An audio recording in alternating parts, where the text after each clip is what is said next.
Welcome to this episode of Kennedy Saves the World. It's the Kennedalia Book Club. Look at this. It's called It's Only Drowning by David Litt. And if you need a summer book to read, get this immediately. And if you don't, again, I will find you. David Litt joins me now. You were an Obama speechwriter. I was. This book is so much fun to read. I didn't want to put it down. I don't say that about everything, but I enjoyed myself and I was laughing out loud because it's such an improbable story. And your writing is so honest because in the beginning of the book, you sound like such a snob. Thank you. It's nice to meet you. I mean, this book is great. So I want to set it up a little bit for people. Yeah. So you are an in your head Ivy League overthinker.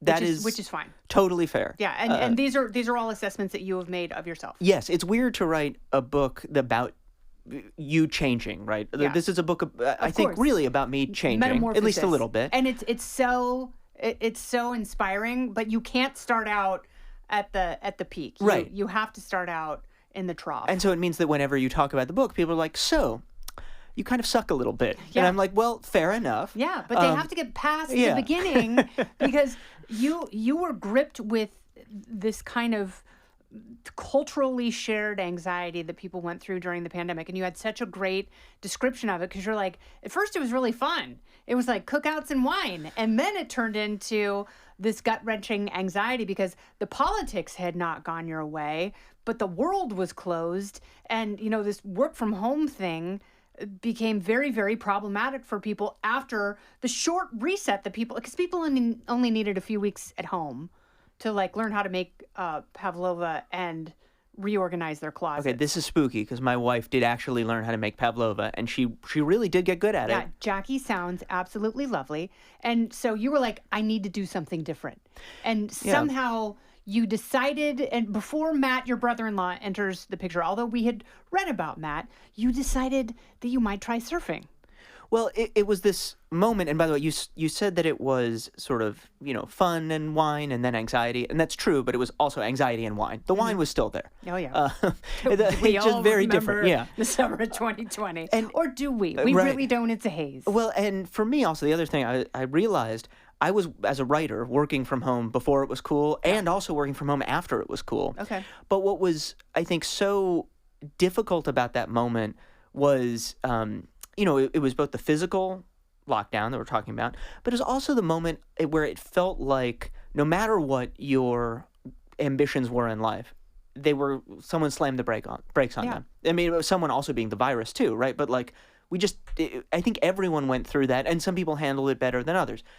Jackie, my wife, who we agree is great, she handled it very well, and I'm really so happy that she did because we couldn't have had two of me. That would have gone very poorly. See, I have an introverted child who did very, very well. Oh, interesting. And was reading books and learning languages and teaching herself how to bake things. Okay. And then I have an extroverted, very social child who had a very, very difficult time. Yeah. And I really empathize with people who had a tough time after, the beginning, which was fine. And for kids who missed out on prom and graduation. Yeah. And, No, I have younger cousins where they spent a year of college, except it wasn't college for them. Yeah. And that is like that. And I totally recognize that by most standards, I was really lucky during the pandemic. Right? So why did you stumble into a surf shop? Is it because Jackie's brother, Matt? So Matt, you set yourself up as being kind of this judgmental egghead, right? And Matt sounds like the funnest stoner bro in the world that you would totally want to party with. He's an electrician who surfs and plays electric guitar in the garage. And it's like, Matt just seems like a great guy. Not necessarily political, didn't want to get the vaccine during COVID, which was kind of annoying to you. But the way you set the two of you up, it's like, man, I want to party. I want to be Matt too. I just want to point out that your descriptions of me are getting slightly more pejorative, slightly more insulting each time. So yeah, exactly. By the end of this, you have to button your button. Oh no. Yeah, that's and we don't know each other that well. No. So I started surfing. I think in part because Matt, my wife's younger brother, surfs. Now originally I didn't surf because Matt surfs because he, in my mind, you would ask him about it and he had horrible explanations. Yeah, he's a crazy person and he does crazy person things. Yes. He surfs. By the way, so we're talking about New Jersey. It gets cold. in the water it gets even colder, and he freezing. surfed all year round. Yeah. And he would say, like, the best waves are in winter. And then he would tell me about in it. terms of size and shape, he's not wrong. Yes, but in terms of being a human being who doesn't want to be in the ocean when it's colder than the inside of a fridge, Yeah. I was thinking, this does not sound logical to me. Yeah.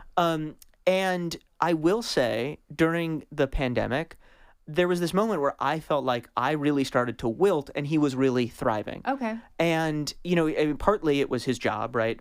Everyone from New York moved to the Jersey Shore. He's an electrician. He needed to fix everything. He needed more to, work than he'd ever had before. So part of it was rewire professional. bends and Absolutely. But part of it's, I felt, was something else. So I almost like, you know, how did you describe it? Judgmental egghead.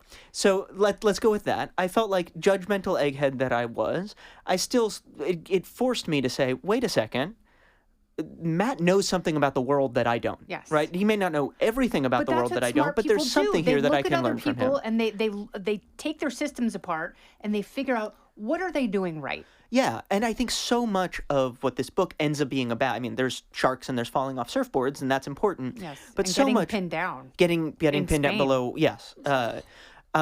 Which is bad. I mean, you act like in Spain where it's like, oh, well, at least the food's good. No, if you're stuck under a wave, it does not matter that you're in Spain. It's just miserable. If you don't drown, you'll have paella. That's true. If you ever emerge, you have a variety of dining Delicious options. Rioja.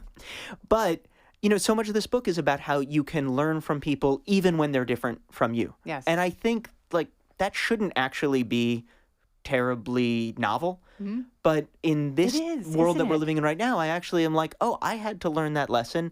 And I think many of us, certainly as a society, Mm-hmm. I think we've forgotten that a little bit. Well, we also, it's very easy for us because, you know, you talked about some of the signs that you saw on Matt and on Matt's truck. And it's very easy for people to take one sign as an indicator of someone's entire identity, even if they don't mean it that way. And I think that we've all kind of become conditioned to do that. Like if you follow certain people on social media, that means like you're an alt-right nut job.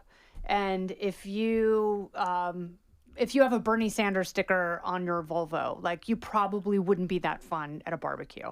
So we have found ways to completely ostracize each other. So all of the signs that you were conditioned to unfollow and Matt had a bunch of them. Yes, I do have to just give a shout out to the people with Bernie Sanders stickers on their Volvos who I know who are fun at barbecues. Okay. But I think that the thing that, in a way, we're actually talking about exactly this, right? Which is, so I live in a bubble because we all live in a bubble these days, right? The thing I always say is like, for Democrats, part of our bubble is self-recrimination. Even when things are going well, we're always kind of worried. Yeah. And that's part of what defines, you know, most people like me. And so we worry about the bubble. But, you know, and I was looking at this, there was a study that came out where they looked at census tract data. And even within neighborhoods, most of us now gravitate toward people who think the way that we do. Not just about politics, but about everything. And that's true for almost everybody. Not literally everyone, but almost everyone. Yeah. And so one of the things that happens when you live in a bubble, which, you know, 98, 99% of us do these days, is it becomes very easy to think the worst of people. So what That's a great point. So what you're describing, right, is, you know, I saw a sticker on Matt's truck that turned out to not be, but looked a lot like one of the Punisher logos that a lot of militia groups have embraced, and people who aren't militia groups too. Which was not the nickname of the good surfer in the Jersey Shore lineup. That was the Predator, the Predator. Right? Okay. Yeah, because he had... Because I got those confused. I was like, oh, is the Punisher? And I was like, oh, no, he was the Predator. I didn't think about that when I should have not had such similar sounding... Oh, no, I loved your nicknames for other surfers. That was fantastic. Tilda Swinton. Like, I've been in the lineup with Tilda Swinton, and it's fascinating to see the same people every day. Yes. Because you have to construct an architecture of their lives based on the little knowledge you have of the way they surf. And it's so interesting because you can't construct it using all the details you were talking about, where we often put people into buckets unfairly these days, right? You can't say, oh, you listen to this podcast, okay, you know, whatever, you drive this kind of car, this must be who you are. I don't wear an the Fed rash guard, but I might start. I think that would be quite interesting. Yeah. And I could wear I think the Fed is really quite reasonable policy rash guard. And then we could surf together. Yes. And and everybody else would be like, we think you're boring. And that's what their rash guards would say. We don't want to talk about fiscal policy I'm while not going surfing. to name drop here. Okay. But I absolutely am. Because I think it brings us to a really important point. Because you went on an odyssey, a difficult odyssey as an adult. And as you point out, like most people learn to surf, at least those who surf well, when they're like 6, 7, 8 years old. Yeah, 8 is almost too old. Like Older, 7 and younger. Yeah. Older than 15, you're absolutely hosed. And I've been with a lot of surfers who've learned their vows. Like they learn to surf as adults, vulnerable adult learners. Like it's difficult for them to surf, but they can still it takes so much overcoming to not be good at surfing, to just stand up for the first time. Like it's really, really rough, but I think this book is important because we don't do enough of that. We don't do enough of things that are absolutely humiliating and but with so much upside. Like, yes, it's humiliating, it's degrading, it's embarrassing, but then when you actually catch your first wave, it changes your entire soul. So Kelly Slater told me in 2002, 2003, and he said this without irony, like he wasn't kidding, but he was like, if only George Bush and Saddam Hussein would go out and surf together, like this whole thing would be figured out.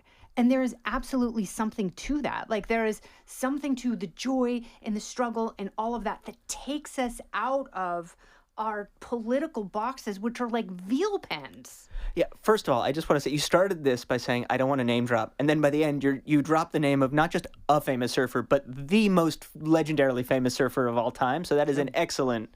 Thank you. An excellent name drop. Thank you. And I'm jealous that you got to talk to Kelly Slater about anything surf related.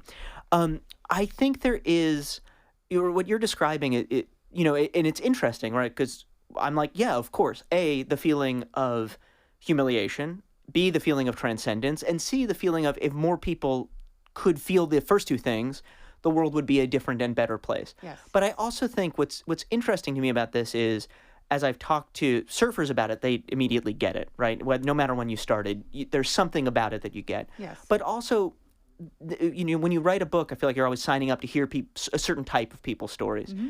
And what I hear is everybody who has a friend or a family member they have trouble speaking to now because of politics. Yeah. But also the thing that was really hard to do that you tried and you knew you were never going to get great, but you learned that it was worth trying anyway. And I think so many of us have that. And if you don't, I highly recommend finding it, whether it's surfing or anything else. I mean, you know this, right? Like, I don't really recommend surfing because it's crowded, right? I'm like, we don't need more surfers. Let's go take up woodworking. But but I do think that for all of us, and it's really hard as an adult, exactly because of the thing you talked about, which is, if you're at a place where you're like, I kind of know who I am, there's so much potential for embarrassment. There's so much of a sense of like, I worked really hard, so I'm not making a fool of myself. I have a sense of who I am in the world, and now I'm going to go basically just be like, almost feel childish again. Yes. And at first, I admit, I was like, this sucks. Yeah. And I don't know why I keep doing it. And then looking back, I was like, I'm so glad I stuck with it anyway. Yes. But by the end of it, you were surfing really, really serious waves. And it takes a lot to get from beginner to intermediate, bridging, because a lot of people are like, oh, I'm an intermediate surfer. But if you talk to an honest surf coach, they're like, no, you're not. Yeah. Because you can't go out by yourself and your wave selection is horrible. You cannot see the peak, know when to paddle, know which direction, and it takes so long to get from I'm a really great beginner to I can actually go out by myself and pick my own waves. That chasm, but you actually you went to some insane surf spots and actually rode really, really difficult waves, not on flat days. Yeah, my goal once I realized I was hooked, right? This was not going away. This new, not just a hobby, but an obsession. Blue Crush without irony, which I also do whenever I'm in a bad mood. Yes, right, exactly. When you start to say, okay, Blue Crush is my story, right? Clearly, obviously, then I said, all right, I want a goal because I'm a goal kind of person. Yeah. And originally, I will say, I was like, I want to get barreled in a year. Wow. And then I was like, it turns out that's not possible, at least not for someone like me, unless I abandoned my, wife and family and job and life. And that wasn't going to happen. Yeah. But I said, what would what would be worth trying to do? What would be something that I honestly don't know that I could do and that really scares the crap out of me? And it was the idea of riding an overhead wave on the North Shore, right? The North Shore of Hawaii is really mecca of surfing. Yes. And in part, that's because it's consequential, right? Like, it is legitimately dangerous, and it's the open ocean power. And I only found this out once Matt and I got there, but that feeling of a wave that has traveled thousands of miles and it hasn't run into anything until you. Right, that is a lot of ocean behind you. Yeah, that's a lot. It's really lot scary. Of power. Yeah. And so but the other thing that I learned from that, I'm really glad that I got to do it. But more than that, I was proud of surfing what for me was a big wave, consequential wave. Even more than that, I was proud of the way that I got there, and that I would not have gotten there without Matt. Who, if you had told me a couple years ago, Matt is going to be the person who helps you achieve this thing that is so important to you and that you can't really imagine yourself doing, I'd be like, okay, this is some weird dream. It's not a nightmare. It's not a good dream. It's just like a weird, do I have a fever? Yeah. Right? This is a very strange experience. And that, I think, was, it made the experience so much more special. But you, even when you talk about putting on a wetsuit for the first time, and you said it's like when a python swallows a goat. Yeah, those YouTube videos. And I'm the goat. It's it made me laugh so hard because everyone has also been in that position. Oh my gosh. Where you haven't put on your wetsuit for a while, and you're like, this shrunk. And it's like, actually, it didn't. Can I give you the one surf tip that I actually think almost no one knows? Yes. Dog poop bags. Yes, you put them on your feet. Yeah. Yeah, so and they go right in. I bought an expensive $20 dog poop bag originally, and then lost it immediately because that's who I am.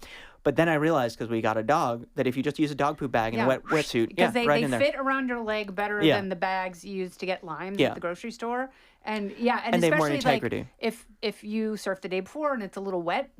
Yeah. I kind of wish you'd pretended you didn't know that just to make me feel good, but I'm glad that you did. That's a great tip. Yeah, well, whatever. I've learned it myself. No, this is so where is your relationship with Matt now? Are you dating? Is that weird? It's weird because I'm married to his sister. Yeah. I was told by him that his girlfriend, when she saw the first copy of the book, Sam. That's what I said. She read certain passages in a sexy voice just to tease him, because it's about two guys becoming friends, and it does feel a little like a rom-com in that sense, right? Yes. And I will say, when I was working on the book, and it's interesting writing a memoir because it's a true story, but it's still a story. You have to think about what the beats are, where it goes. It has to have a narrative. And that's what was so joyous about reading it is there were surprises, there were right turns, there were quick shifts, but you had somewhere in mind, and I was like, oh my God, I have to know what happens next. Well, and that to me is right. Surfing is hard, writing is hard, doing both, it's hard, but it's so worth it because I'm always that's the stuff I like to read, Yes. And so when I was working on this, honestly, at the end, I was like, I better go back and watch some rom-coms just to see where the beats go. Yeah. Even though, guys becoming friends, it turns out, we talked about how hard surfing is. I sometimes say that the only thing harder than learning to surf in my 30s was making a new friend as a guy in his 30s. And even your wife asking, are you and Matt friends now? Yeah, she was very confused. Why would you say that? Yeah. It's so weird. No, we just surf. He's like your brother. God. Well, you want to hear something weird? The first time I said to Matt that we were friends, right? Which, again, it feels like it defined the relationship, even though it's obviously guys hanging out. But it's hard as a guy. And it was actually nice to write a book because I called him at one point and the book was almost done. And I said, this is just so you know, I'm going to include some of the conflict between us or some of the times when we didn't really get along so much. He's conflict? And it's yeah, you were a in Santa Cruz, okay? Yeah. And you got me sick. Right. He was like, are you going to talk about the frozen pizza incident? And I was like, I am going to talk about the frozen pizza incident. But I was also but really it's a book about us becoming friends. And that was nice because it gave me a we're still straight dudes way of being we're friends, right? And he was like, okay, great. And I was like, cool, we're friends.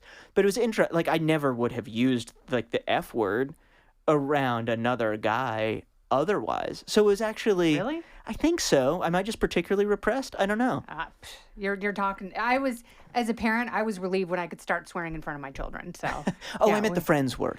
Oh, I was like, can we swear on your podcast? A little bit. Okay, yeah, I would say right? Yeah. That's not, although Matt doesn't swear a lot. I just realized that. So that's the thing. Matt likes to ride his motorcycle 100 miles per hour. Like he doesn't care about sharks. He thinks sharks are pretty cool. Like he wanted to surf in the zone where there were a bunch of seals, like, especially if you're close to the mouth of a river in Northern California, the sharks are like, yes, please. Yeah. That's our hometown buffet. We love it. Yeah. And Matt's like, yeah, let's go there. Right.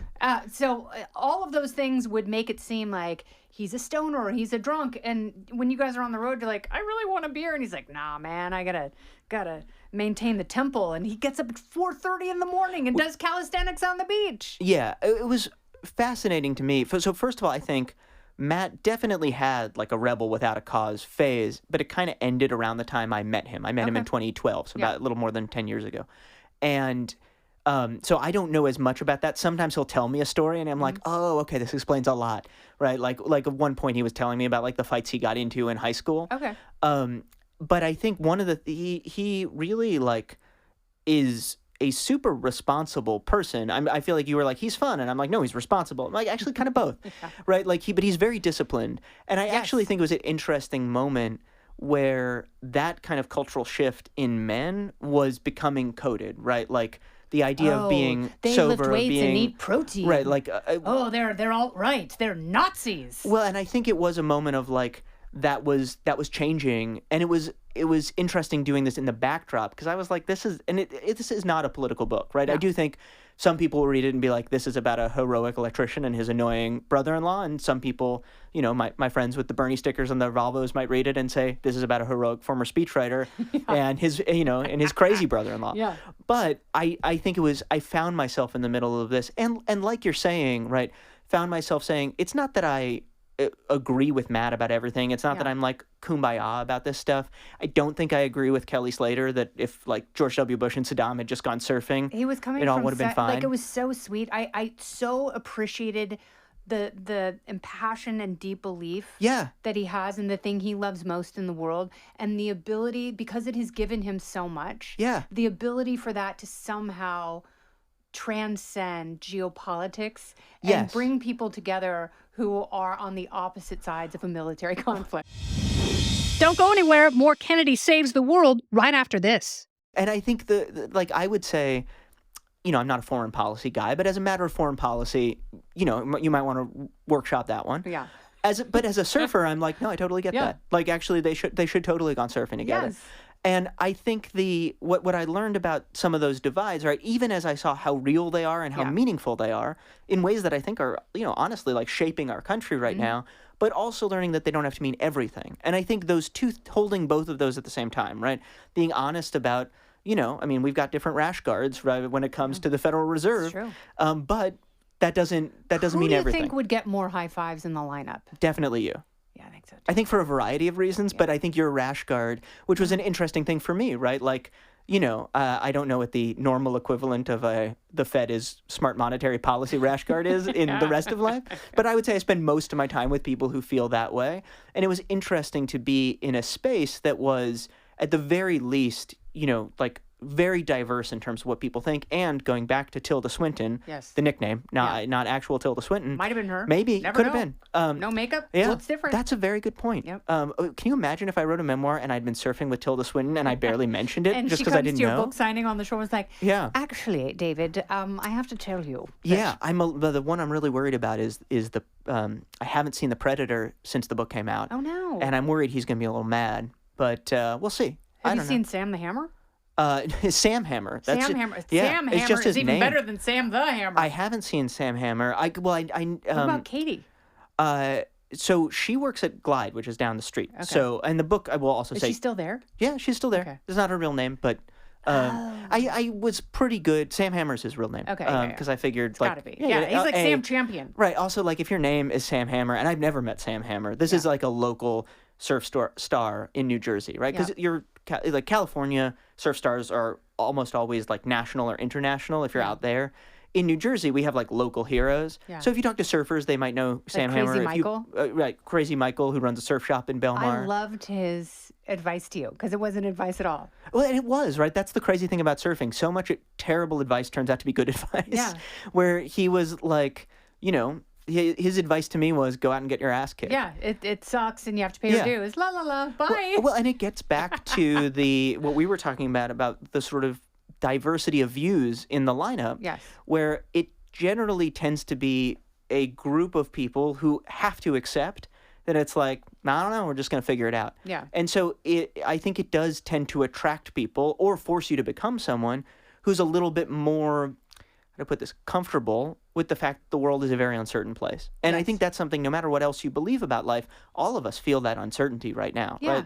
And I do think that's something surfing really helped me with. But I think that's what's forced our politics is the need to control that and the need to control our world. And somehow if we have enough confirmation bias and, we feel that we have more arrows in our quiver, like we win, and we win by being in control of everything. And that is not necessarily the case. And you're absolutely right. Like, it is so much healthier to give that up for a moment and give over to something that otherwise we are paralyzed by fear. And that's not just politics. Like, that's everything. That's like caring about someone so much that you don't want anything bad to happen to them. And that fear, when that is the overriding thing, then it's so much healthier to have something like surfing, which allows you to overcome that in one aspect, because so much of your book, it transcends the actual surfing, and then it goes into your waking civilian life and allows you to make different choices about what you might do with your future that otherwise you might not have.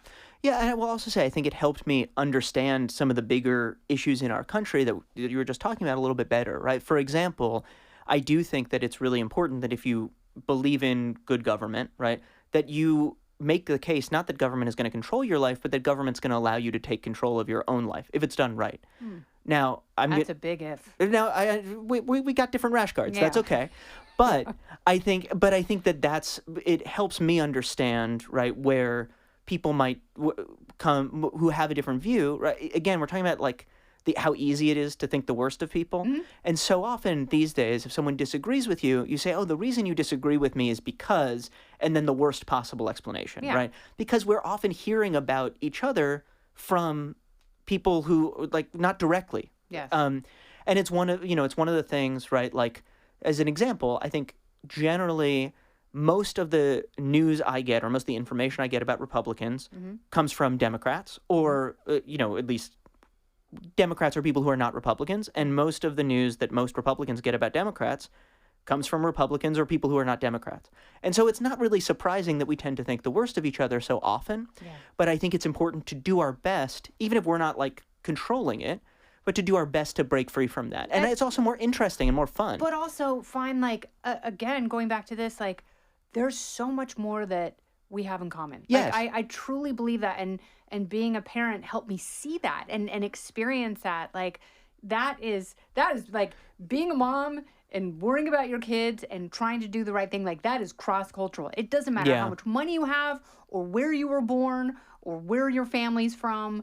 That is the most universal thing that I have found. Yeah. And I think there are more universals out there, which actually it makes it safer and more fun to make fun of people who have a slightly different worldview, because you realize that we all want the same thing, essentially. So therefore, most people are not a threat to. Yeah, I think that's, it's so true where there's so much energy that goes into trying to convince us that not just that we have nothing in common, but that means that we're like on different teams. Yes. And I think that's the part where it's like, I thought when I started surfing with Matt that I'd be like, oh, we're totally similar, right? We're the same. No, we're not. We still have nothing in common. That's great. And Matt and I have talked about this all the time, but we talk about it. And also it's interesting. And you were talking about fun. Yeah. And I think one of the things that I learned that I think is really like infused in the book, it's not just at the end, but throughout the book, is that like, it's not just a matter of, are you a better person if you live this way, whatever. Life is more fun, right? Life is short. You might as well live it the best possible way. Absolutely. And I feel like one of the things that this book is about is how I learned to live in a way that just makes me happier, as well as makes me, a better person in the world or whatever. Put that stuff aside. I'm having more fun, which I think is Good important. for you. Yeah. Yes, that's amazing. And that will lend itself to other aspects of your life. I hope so. Did you run for office? I did not. Are you still thinking about it? I feel like the thing people say when anyone asks if you're running for office is like, no, who would ever do that? And I think I might one day, but I didn't. I was thinking about it very briefly. Book helps raise your profile. I don't know. Yeah. And I ended up not doing it, although I was very proud that Matt said he would vote for me if I ran. But to me, I feel like I've been, I got into politics because I was inspired by President Obama, because I believe in public service. And now I do other stuff for the most part. I'm still kind of politics adjacent sometimes. But I think it is really, these are important moments. So the way I would put it is, I have a lot of friends who have run for office or are in office, and I really admire that. I think that if you do it for the right reasons, which is not a given, but if you do it for the right reasons, I think that's a really noble thing to do. And frankly, part of the problem that I think everyone in America can agree on, except for people who are like currently politicians, is that we could use more people running for office for the right reasons, which is one reason I didn't end up doing it. What I write about in the book, because when I really stopped and thought about the question myself, I was like, I don't think if I did this now, it would be for the right reasons. I think it would be kind of ambition monster stuff. And that doesn't feel right. And I wouldn't have realized that. That doesn't sound like the David whose voice now lives in my head after reading this book. Will you ever admit you're a good surfer? No, because I'm not really. Like, I am a really good Val, right? You used that phrase earlier, vulnerable adult learner. Like I am a really, like, if you put a bunch of Vals in the water, I can out Val many of them. I love the Vals. I love surfing with the Vals. There's no shame in my game. But I have not yet the closest I came to getting barreled was this winter. Matt and I were out. It was like February, I think. Wow. In Jersey? In Jersey. Oh. It was like 45-degree water or something. Do you have the little lobster mitts when you're? I do, yeah. Okay. I have the lobster mitts or the full mittens. Okay. And, the full, it's like an astronaut costume. And the only problem with that is it's surprisingly warm. Then the moment you fall, and if you're me, you do a lot of falling, the water immediately gets through whatever tiny gap was in the wetsuit, and you discover just how cold 45-degree water is. Yeah. And then you get the worst ice cream headache of your entire life, except you don't even get ice cream. Like, that is so, I'm going to use my second curse word, allotted, that's so fucking unfair to have an ice cream. What that is to have an ice cream headache with no ice cream. I feel like that's got to be a metaphor for something.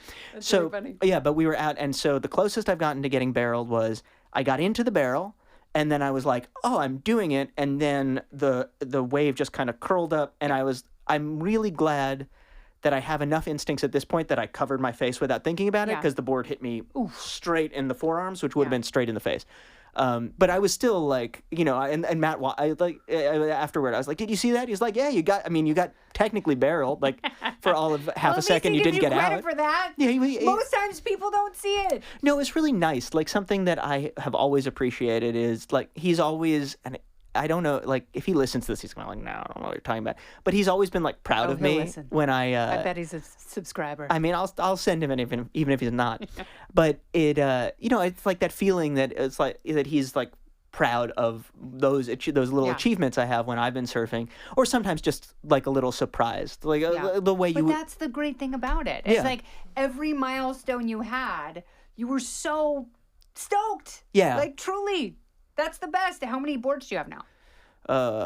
I have. You know what? I can give you a number, but while I think of the number, the real way you measure boards is I have enough boards that Jackie has told me if I buy a new board, it's one in, one out. Okay. I have to sell a board that's the number of boards I have. I think it's 7. Yeah. But it's the one in, one out being imposed by one's spouse. Yeah. That is the true number, I think, as a surfer. How many boards do you have?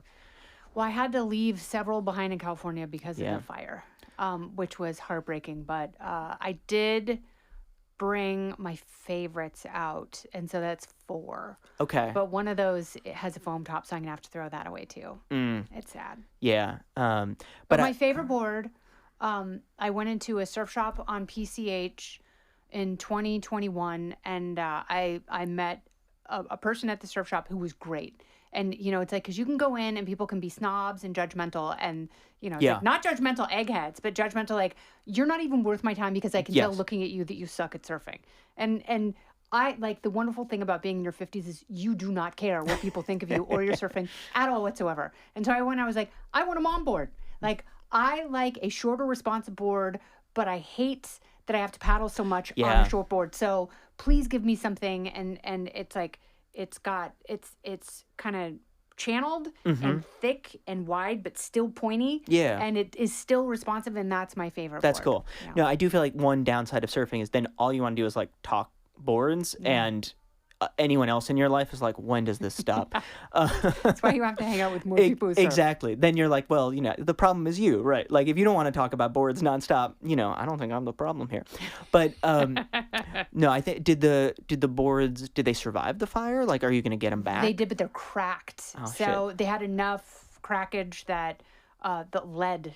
Yeah, and you don't want your face near lead. Yeah, so no, that I think was very sad. I don't think I knew that, but I think I knew that. Yeah. No, but you were talking about judgmental surf shop owners, and I will say, like, the ones, it's nice in Jersey. It's a little weirdly, it's more chill than California, even California's though it's very not a competitive. chill place. Yeah, it's not, and especially like, for example, I love this so much. One of my best friends, she was dating her now husband in 2001. And so we were out surfing, and she was like, I don't know if I can be with him. And I was like, why?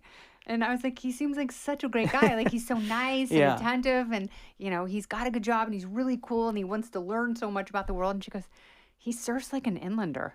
And I was like, she's a really good surfer. Yeah. Like, no matter what she says, she's such a great That's surfer. pretty funny. And from that moment on, I'm like, I know I totally surf like an inlander. Yeah, I just had the same thought. I was like, yep, inlander. Yep. But to me, my theory is that Californians tend to be more chill in their lives, and so surfing is an outlet for all of the aggression. Yeah, because they can't pretend. Yeah, They have to pretend all the time that, like, everything's great, man. This is the best. Have the best day ever. Blessings. And really inside, they're like, I want to hurt you and eat your children. So I'll go surfing. Yeah. And then New Jersey is the opposite, where, like, if you drive around New Jersey and you ever do anything wrong, you will get politely but not so politely honked at. Yeah. And then in the water, it's really chill. So I think it's almost like the mirror image. Oh, that's nice. And so I've had good, like, the surf shop owners in my life have been really nice to me. Yeah.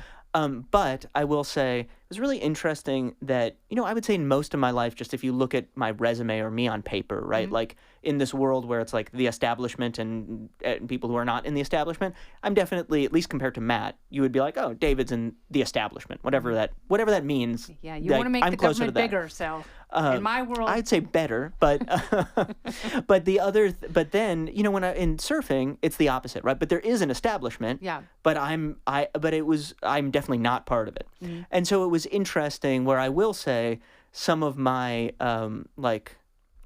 feelings about the sort of surf world lean much more libertarian, because I'm like, all right, you guys are all trying to control everything. Yeah. And I get that in a way, even though it hasn't really changed my policy views necessarily, I have a deeper understanding. We'll still be here when they do.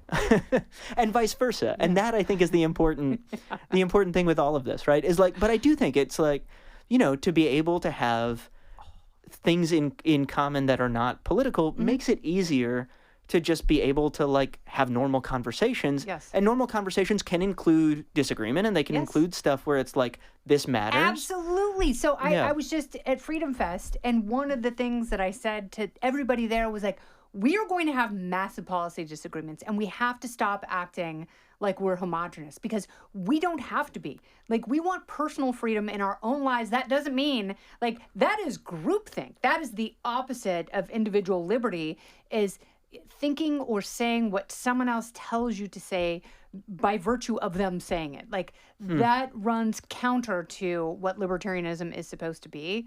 And it's fine to have policy disagreements on things like abortion and immigration and all of that stuff. And it doesn't make the other person who holds the opposite view a bad person. Yeah, I think we're more than our viewpoints. And I think that's important. And again, it's like, that shouldn't really be worthy of a podcast episode, let alone a book. But these days it kind of is, I think. At least I hope people are at the end of the podcast episode, they were like, yeah, that was worthwhile. Otherwise, why did you listen to the whole thing? Even Kat Timpf has a wonderful book called I Used to Like You Until, and it's all about the people who have tried to ostracize her or get mad at her because, of her politics or where she works. Like, sure, I work at Fox News, but my daughter goes to a public high school, and it's really funny because when I go in there, like, there are some people there who really don't like where I work, and therefore they really don't like me. And I'm like, calm down. Like, our kids all have to take the Spanish Regents. It's like... Yeah. Well, and I think There was probably a time, right, like when I started surfing around that time, before I was surfing that, I don't think I would have gone on a Fox News podcast, because I would have been like, I would just be wary of it, right? Yeah. It's like, and now I'm so sad that I did, is my point. That's where I wanted to get to with this. I was like, this was all a huge mistake. You're taking back your book. Yeah, that's right. Throw your water on me. Well, continued success.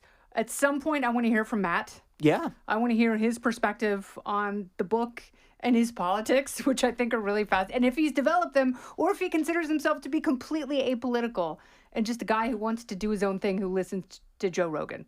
And best of luck with you and your wife and your political aspirations. Well, thank you. And if you lean more libertarian and you go and shoot guns and stuff in New Jersey, I will vote for you. Okay. I have owned a gun in the past. I don't vote in New Jersey, but I'll find a way. Okay. No, I don't own a gun anymore, but I bought one when I was 22 to try to hunt squirrels. It went terribly. Solid. Yeah. Yeah, they're the little wily bastards.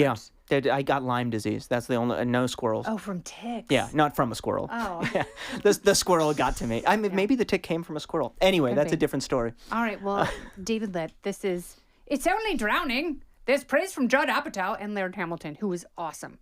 And the book is fantastic. So again, if you need an amazing summer read that might accidentally inspire you to surf, I would get this book immediately. Thank you for being a part of the podcast. Thank you for having me. This was so much fun. Toes on the nose, bros. Absolutely. Whale tails. This has been Kennedy Saves the World. Along with David Litt, I'm Kennedy.